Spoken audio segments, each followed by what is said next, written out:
here it is once again, Hilary and Michal and myself. I would like to introduce you to something that will be coming to the United States in about a month, in August of 2016. A fragrance that very much made me wonder about how it is possible to make that mystery of a fragrance from the moment I smelled it.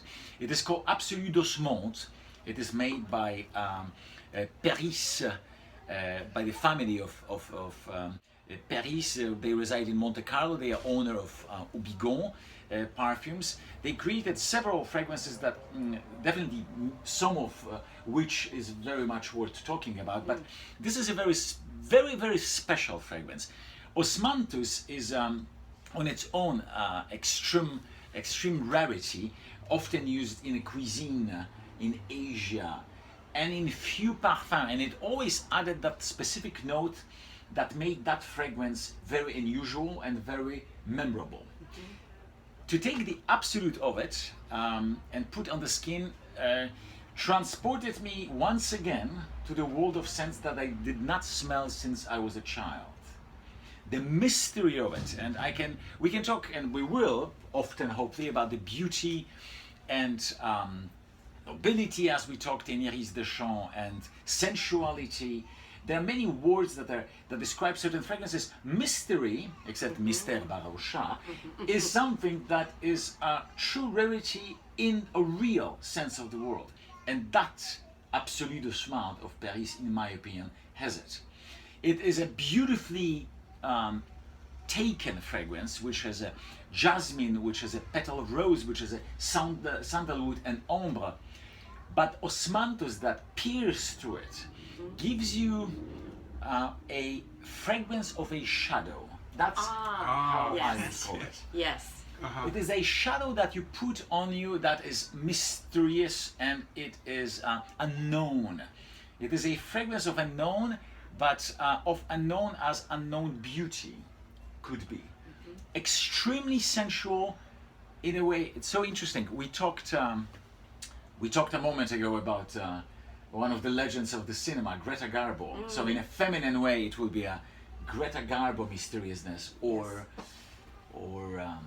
who would be a male equivalent of that, in your opinion? European actor. Let's see. Franco Nero. Franco Nero. To me, For someone example. who was maybe not as pretty, but someone who is... Jean-Paul Belmondo. I almost think a little bit of, oh God, what is his name? Anton Walbrook in The Red Shoes. Because he was someone who was magnetic and hypnotic and charismatic without being the prototype of the young leading man. His energy, his passion, his troubled emotions, to me, relate in that film that hypnotic power that he had over Victoria Page. And in Osmanthus, and it's interesting to me that you would recall that because from your childhood, because Osmanthus is related to lilac, which I know is something that you have loved through your life, and it's in the same family. If you look at the petals of the Osmanthus, it's the same shape as the small lilac petals. Oh, I didn't know that. And I think sometimes it's called tree olive. It's in that flowering olive family. And as well in Chinese and Japanese tea traditions, Japanese, I think it's called kinmokusei. This ingredient is evocative of the fragrance that one smells and swallows of beautiful fragrant green teas and oolong teas. So this is an element that is compatible and synergistic with tea, as well as having this amazing recollection of apricots and white suede. And when I smell the Perris version, as well as a few other fragrances that use Osmanthus, this to me is the most fully formed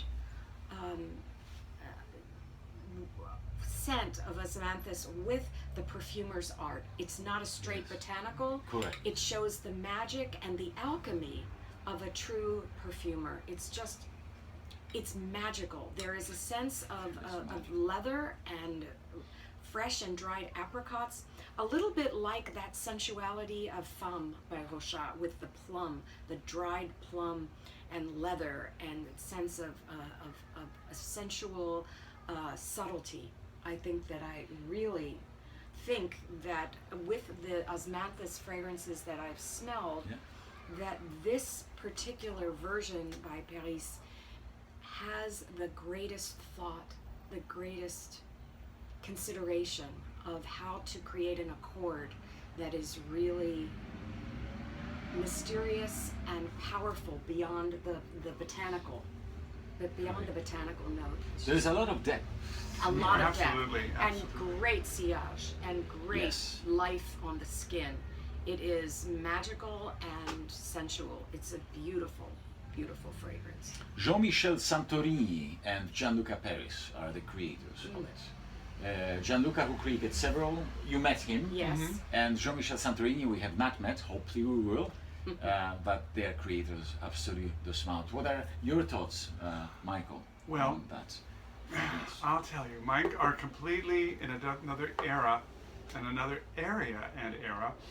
But when you mentioned shadow, it just kind of crystallized for me. This I see just after twilight. The sky is that kind of purpley blue with a little tinge of orange at the bottom, and there's an open window, and the breeze is blowing the curtains, and suddenly a boy appears, and he's looking for a shadow. Oh. And that's what I smell. I smell Peter Pan finding his shadow. Oh, what a great image. That's what I smell. It's so gorgeous. I just love this one. It is gorgeous. And the thing that also impresses me about this scent is that osmanthus has been used in other fragrances as well. Not a huge amount, but I'd say some with some well-known houses. Let's say there's the Osmant Yunnan of Hermès. There's the Datura Noir, which includes osmanthus from Serge Lutin. There is the unacknowledged scent of osmanthus in Dime Blonde, as well as the Jeffrey Dame Perfumery osmanthus oil. But to me, all of them are interesting and worth smelling, but don't have the imagination and the skill of this particular is phenomenal. fragrance. Yeah, this is phenomenal. I know exactly what you're talking about, Hilary. Yeah. And this one, it's magic. It's magic, and it's It's complicated. It's not simplistic. It's not something that is done with a quick, a quick skimming of the notes and their use. This is a fragrance that had thought and focus and a real sense of mystery. I agree. Yeah. You mentioned that Iris de Champs took 8 years to make. Was this one a long labor also? Probably not as long of a labor as Iris de Champs because of the nature of making of the fragrance, but I assume they had that on their thoughts some years ago. And it comes in two forms also. It comes as l'extrait, which will be available in a 50 milliliters bottle, and eau de parfum. Eau de parfum has incredible sillage, as we mentioned. When you have a chance, try it. You are ready for some mystery of an incredible kind. A true innovation in today's perfumes with the Absolue de Smalt. Once again, it's Perris collection, the newest addition to their collection privée. Gianluca Perris, Jean-Michel Santorini, coming in about a month to the United States, to Neiman Marcus, in both eau de parfum and in pure perfume. A great, completely different take that I did not expect, expecting something of a novelty, thinking that I know osmanthus. Osmanthus for me was first and for most of the time different company osmanthus, which was A different company, exactly. which was yes. pretty interesting, but once again it was sort of a good, beautiful single noteness. Yes. And here, this osmanth of a shadow shows up and brings a completely different dimension.